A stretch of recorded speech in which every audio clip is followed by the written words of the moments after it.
Chapter 3, Multicultural Perspectives. When we think about educating all students, we must be mindful of how culture plays a major role in students and educators' learning. So, what is culture? Culture is not limited to race or ethnicity. The text describes culture as a complex system of underlying beliefs, attitudes, and actions that shape the thoughts and behaviors of a group of people, distinguishing them from other groups. Examples of culture may include national origin, gender, occupation, generation, abilities or aspirations, values, and beliefs, to name a few. So take a moment and think about the various cultural groups you personally identify with. For example, many of you may identify as Aggie scholar, distance education student, educator or aspiring educator, professional or aspiring professional, innovator or inventor. The examples of various cultural groups are endless. Individuals may belong to several cultural groups. The extent to which someone identifies with a cultural group can be a matter of individual preference and or life history. Many traditional classrooms tend to reflect or promote mainstream culture, which creates cultural dissonance. An example of cultural dissonance in the classroom is when instructional methods or expectations established in the classroom differs from what students may be used to. In some cultures, children are expected to observe quietly, then imitate adult activities. Some of you may have heard this saying in reference to children: be seen, not heard. In other cultures, adults spend more time interacting with children through discussions and questioning. So there may be expectations that students are to be inquisitive and ask many questions.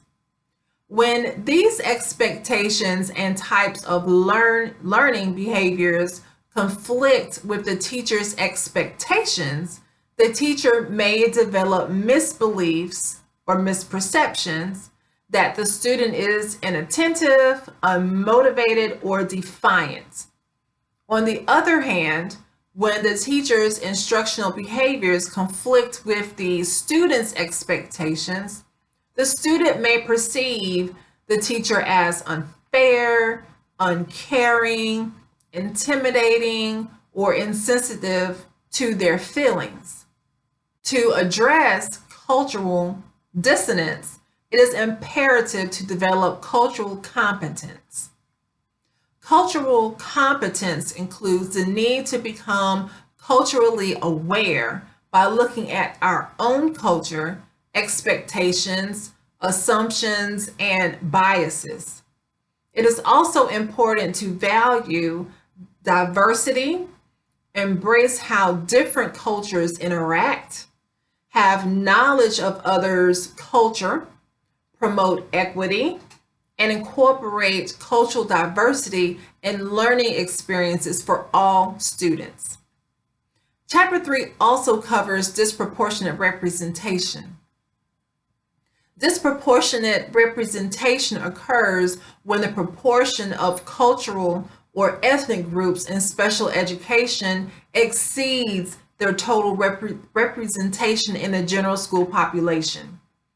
Factors such as cultural competence, teacher misperception, and the special education referral process contribute to the disproportionate representation of culturally diverse students in special education. Educators often identify certain behaviors as acceptable based on mainstream cultural norms which often indicates their lack of sensitivity towards cultural differences. Educators who lack cultural competence perceive cultural differences as deficiencies and tend to set low expectations for diverse students.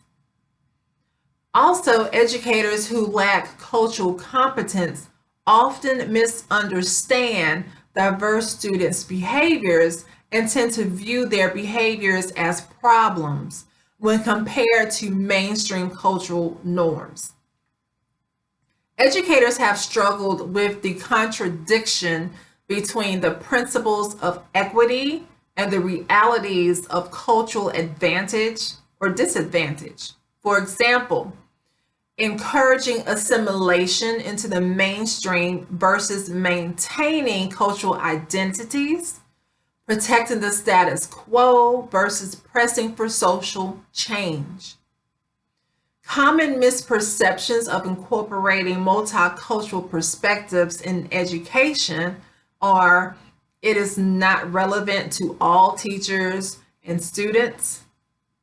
It should be taught by persons or teachers or educators of color, or it's another add-on to an already overwhelming instructional load. So these are all common misperceptions about being able to incorporate multicultural perspectives within education. So multicultural education is a reform movement designed to bring about educational equity for all students, including those from diverse races, ethnic groups, social classes, exceptionalities, and sexual orientation. So let's take a look at multicultural education and what it looks like. Dr. James Banks, a well-known prolific researcher of multicultural education, identified 5 goals and dimensions of incorporating multicultural education. And those include content integration, knowledge construction, equity pedagogy, prejudice reduction, and empowering school culture and structure. So let's take a look at each one. Content integration. This is the extent to which teachers use examples and content from various cultures and groups to illustrate key concepts, principles, generalizations, and theories in their subject area or discipline. Knowledge construction. This is the extent to which teachers help students understand, investigate, and determine how implicit cultural assumptions, frames of reference, perspectives, and biases within a discipline influence ways that knowledge is constructed. Equity pedagogy. Through equity pedagogy, teachers modify their teaching in ways that will facilitate the academic achievement of all students. This includes various teaching styles that accommodate diverse learning styles. Prejudice reduction. This focuses on the characteristics of students' racial or other attributes and how they can be modified by teaching methods and materials. Now let's take a look at empowering school culture and structure. This includes the examination of grouping and labeling practices, patterns of school participation and academic achievement, and the interactions of the staff and students across ethnic and racial lines or racial categories to create a school culture that empowers students from diverse cultural groups. Now, here are some ways that educators and other professionals can incorporate multicultural educations within their schools. By providing all students with equal opportunities to learn, implementing teaching strategies that give students a voice and a sense of empowerment, use various instructional strategies that support diverse learning styles, exposing students to curriculum that promotes multiple perspectives, reflects experiences, cultures, and perspectives of a range of diverse culture, ethnic, and gender groups. Being open and willing to transform their way of thinking about cultural diversity. Acknowledging the legitimacy of diverse cultural heritages that influence students' attitudes and approaches to learning. Having expectations for all students and positive attitudes towards them.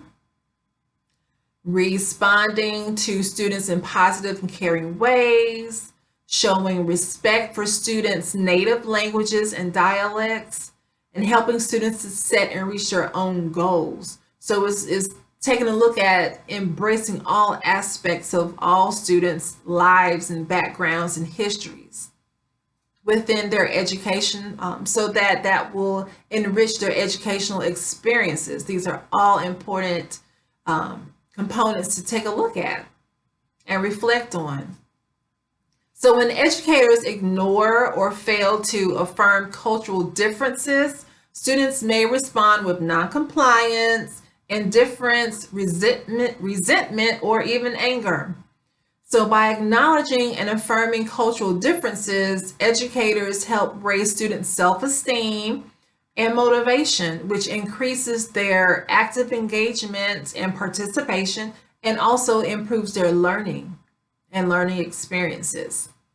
To apply what you learned in Chapter 3, review this section, Issues and Trends Affecting Diverse Exceptional Learners in your text, which includes pages 88 through 91, and reflect on the following questions.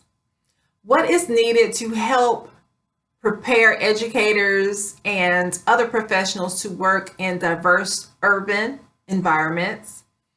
What is a common struggle that impacts equity in education across urban and rural settings? Students who identify as LGBTQIA+ and who also have disabilities are likely to deal with stigmatization. What can educators and school personnel do to support them? And as a reminder, this activity is not a required assignment, but provides an opportunity for reflection and to apply what you learn in Chapter 3.